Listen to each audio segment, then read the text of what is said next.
Alors bienvenue sur Casimiroa Télé.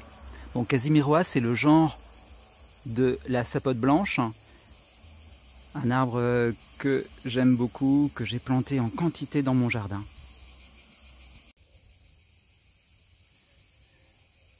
Je trouve que tout est original et élégant dans cet arbre. Le tronc, le feuillage,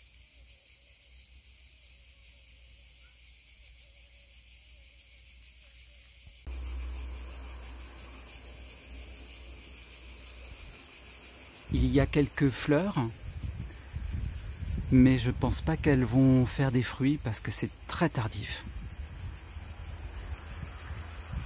Alors j'ai pas mal parlé des Casimiroa edulis sur le site d'Acclimaton, en fait parce que j'ai découvert des conférences de spécialistes californiens de ce fruit, de ce fruitier. Et leur témoignage me permet de comprendre un petit peu ce qui se passe chez moi.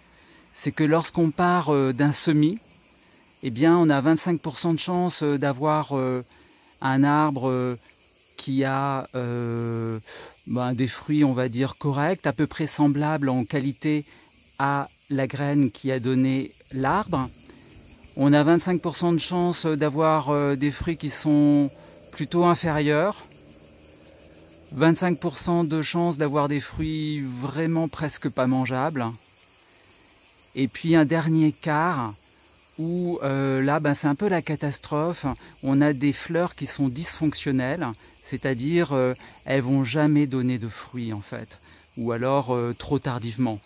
Et dans mon terrain, je me demande si j'ai pas effectivement des fleurs un peu dysfonctionnelles, parce que je n'ai pas de fruits de manière régulière.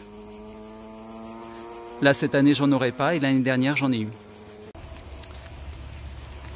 Du coup, il faut greffer ces Casimiroa edulis avec des variétés sélectionnées aptes à faire des fruits de manière non sporadique, on va dire.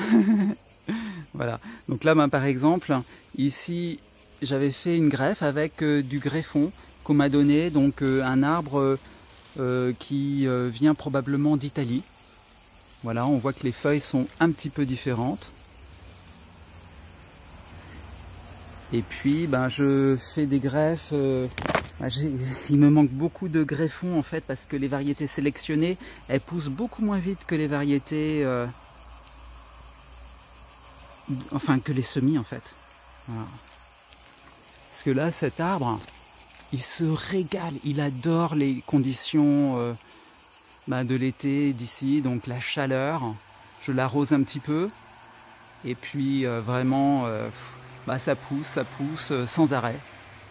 Là, ça fait depuis la mi-juillet, il pousse vraiment assez bien. Là, on voit une pousse de 30 cm qu'il a fait depuis le 15 juillet, en moins d'un mois. Et l'arbre atteint maintenant facilement les 3 mètres. Alors il y a 2 ans, un spécialiste, j'ai envie de dire, de la sapote blanche m'avait envoyé un greffon quelques greffons je crois à l'époque. Il n'y en a qu'un seul qui a pris de Yunan's Gold. Donc c'est une variété de sapote blanche qui est assez particulière parce que le dessous des feuilles est assez duveteux. Donc ce serait plutôt la caractéristique de Casimiroa tetrameria, la sapote jaune aussi. Et les feuilles sont vraiment très différentes. Bon là il est un peu fatigué, je l'ai arrosé, mais on est en fin d'après-midi, c'est normal. Et le problème c'est qu'il se ramifie pas beaucoup, il pousse pas beaucoup. Et c'est en théorie une très bonne variété. Et puis je vais essayer de lui rendre l'appareil en lui envoyant des greffons d'autres variétés sélectionnées que j'ai. Mais c'est vrai qu'aujourd'hui on est un petit peu à court de greffons parce que c'est assez rare, et les sapotes blanches sélectionnées poussent peut-être un petit peu moins vite que les semis. Alors cette sapote blanche, elle revient de loin parce qu'en fait le sanglier avait mangé, vraiment mangé, je ne sais pas si on le voit, la partie du haut, où il mangeait ou cassé, enfin je ne sais pas, il était passé par là. Et j'avais un peu peur que ça reprenne pas parce que c'était une variété sélectionnée, toujours celle qui vient d'Italie, hein, voilà, qui m'a été donnée par un collectionneur de Frontignan dans l'Hérault. Donc c'est un arbre qui fructifie assez régulièrement, je crois. Et voilà, moi j'ai hâte de manger des fruits, mais alors je sais pas quand ça va être le cas. À ce rythme-là, ça va être dans 4-5 ans, quoi. Alors c'est des arbres qui apprécient vraiment les endroits ensoleillés. Alors là j'ai eu tort de les mettre plutôt à l'ombre des pins. Donc ça pousse pas énormément. Et quand ça pousse, derrière il y a un exemplaire. Il pousse et il cherche la lumière. Et là il fait 2,50 m. Heureusement il ramifie un petit peu en haut. Bon, je pourrais toujours monter sur le mur pour récolter les fruits. Si fruits il y a. Voilà une greffe que j'ai fait il n'y a pas très longtemps. On voit un petit départ, mais c'est sur le porte-greffe. En fait, comme j'avais très peu de greffons, j'ai greffé où il y a un seul bourgeon, et je crois que le bourgeon il est un peu mort. Mais de temps en temps, il fait des nouvelles pousses sur les corses, donc enfin sur la branche. J'aimerais bien que ce soit le cas. Voilà. Alors l'inconvénient de la sapote blanche, le seul inconvénient que je vois, c'est que c'est une espèce qui est un petit peu fragile. À partir de -6, la plante peut mourir. Donc c'est pourquoi je me suis intéressé beaucoup à la sapote Pringlei, Casimiroa Pringlei, qui a survécu à environ -15 à l'hiver 2022 ou 2021 à Dallas. Et donc j'ai beaucoup diffusé les graines auprès de spécialistes et en ce moment ça pousse. Voilà. Donc contrairement à la sapote blanche, les feuilles composées de 3 folioles et non pas de 5.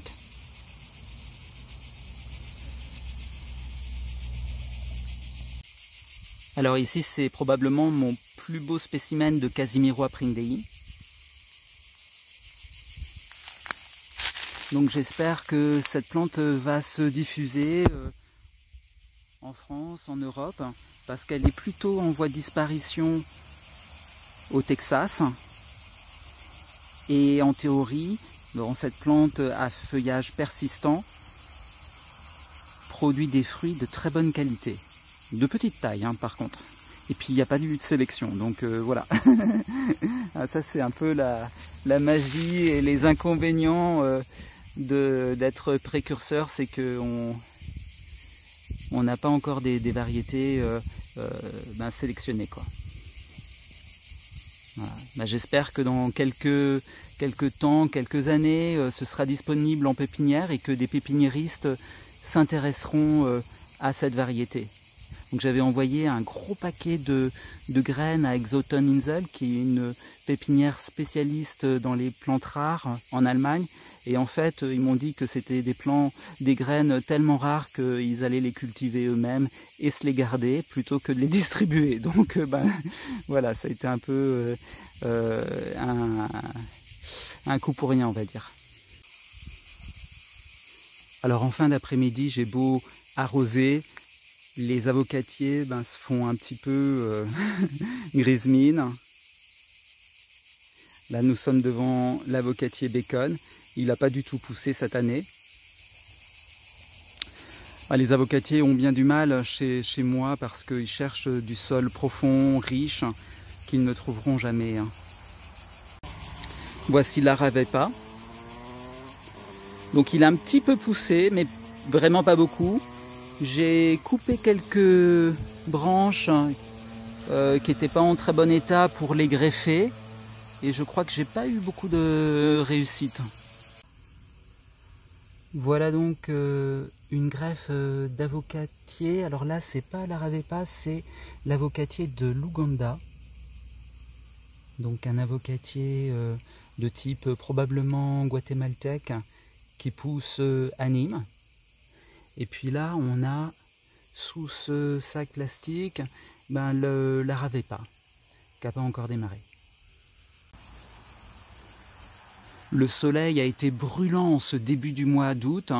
On est sur des moyennes mensuelles supérieures à 35 degrés. On n'a peut-être pas dépassé les 40, mais les 39 à coup sûr au niveau de la station de Nîmes-Courbesac. Donc on voit quelques brûlures sur les feuilles. Ça, c'est typiquement du soleil.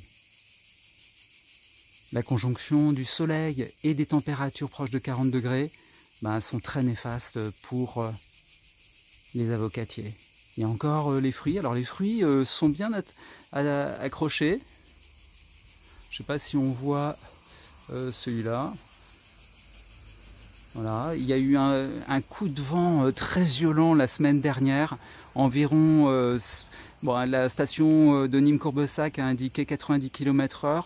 Nous, on est dans un couloir, ça a dû être encore plus concentré. Et fallait voir les fruits faire du yo-yo, tourner le pédoncule, faire plusieurs tours autour de la branche. C'était, voilà, j'ai dénoué tout ça. Ça faisait un petit peu peur, à vrai dire, hein.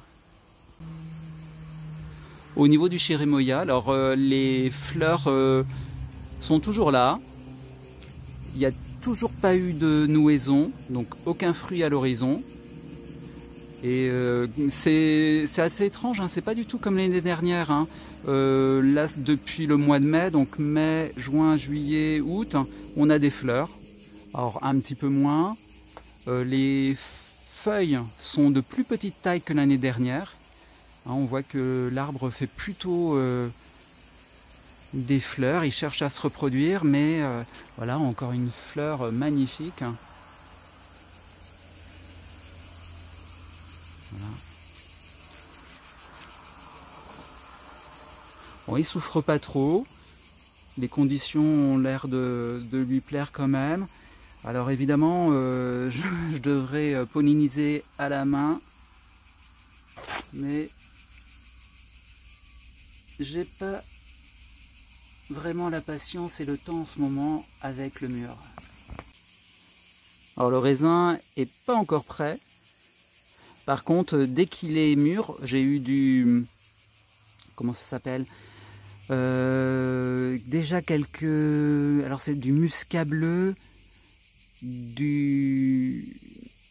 Isabelle blanc et du noah qui était mûr. Et j'ai dû en fait manger les grains même un petit peu pas mûrs parce que je sais pas si c'est des rongeurs, mais ils me laissaient pas la possibilité de les goûter sinon.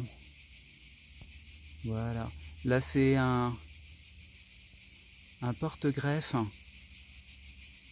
de vigne qui fait un petit raisin noir qui va mûrir bientôt et qui est pas mauvais, vraiment pas mauvais. Il ressemble beaucoup au noah en fait, puisque j'ai eu la chance de le goûter dernièrement. Alors début du mois d'août, c'est le début des figues. Et là, je les suis, on va dire, vraiment de très très près. Dès qu'il y en a une qui mûrit, il y en a tellement peu, je la mange de suite, hein. Voilà. Donc, et dans une semaine, on va crouler sur les figues. Il y en aura beaucoup trop. C'est comme d'habitude, la nature, elle est abondante et luxuriante à un moment. Voilà, on a une belle figue mûre.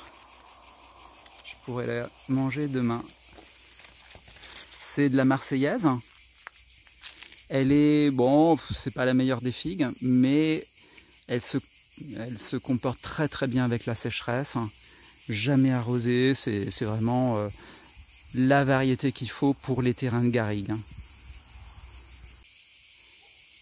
Alors les variétés que j'ai greffées l'année dernière, là on est sur de la Grise de Saint-Jean et elles vont déjà produire.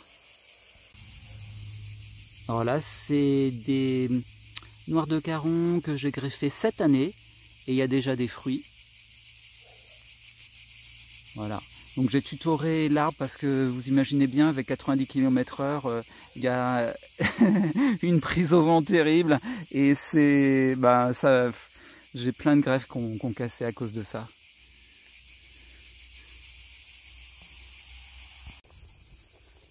Or cette année, au niveau de l'arrosage, ça se passe plutôt bien puisque on est début août. J'ai encore la moitié de mes cuves qui sont pleines.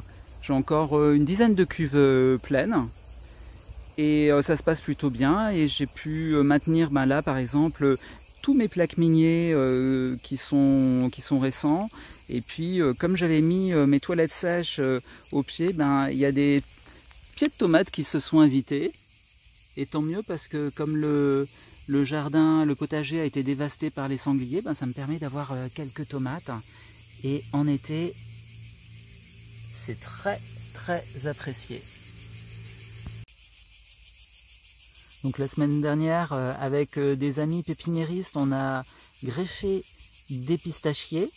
Alors là, c'est la méthode, on appelle ça la méthode iranienne, parce qu'elle consiste à enfiler 2 écussons les uns sur les autres. On fait une grande fente et on enfile les écussons. Et ça permet d'avoir un taux de réussite supérieur en théorie, donc on va voir ce que ça donne. Mais pour l'instant, cette année, je ne sais pas pourquoi, mais j'ai dû perdre un petit peu. J'ai moins de réussite que d'habitude sur toutes mes greffes d'ailleurs. Donc voilà encore une greffe à l'iranienne réalisée la semaine dernière. Il est encore trop tôt pour dire quoi que ce soit. D'ailleurs, de temps en temps, les bourgeons sont dormants et se réveillent que l'année suivante, donc au printemps 2025. Alors voici un écusson qui semble bien démarrer.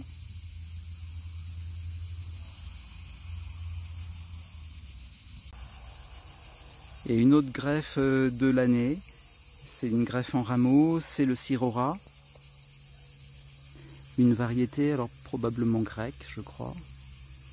Et ouais, elle a bien prise. C'est, je sais pas, ça a l'air d'être une greffe en approche sur le côté. Alors je sais pas si c'est le Mistral, mais tous les kakis, ou presque, sont tombés.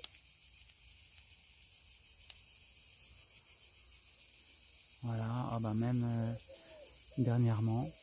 Et il n'y en a pratiquement plus sur l'arbre.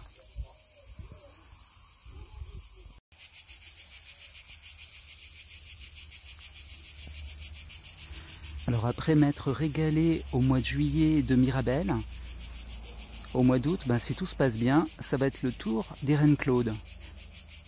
Alors j'avais greffé ce prunier sauvage, un prune à cochon, il y a 2-3 ans. Et depuis l'arbre mère est mort, donc j'ai bien fait. Ça permet de conserver cette variété. Bon, c'est une variété classique, hein, c'est de la Reine Claude verte.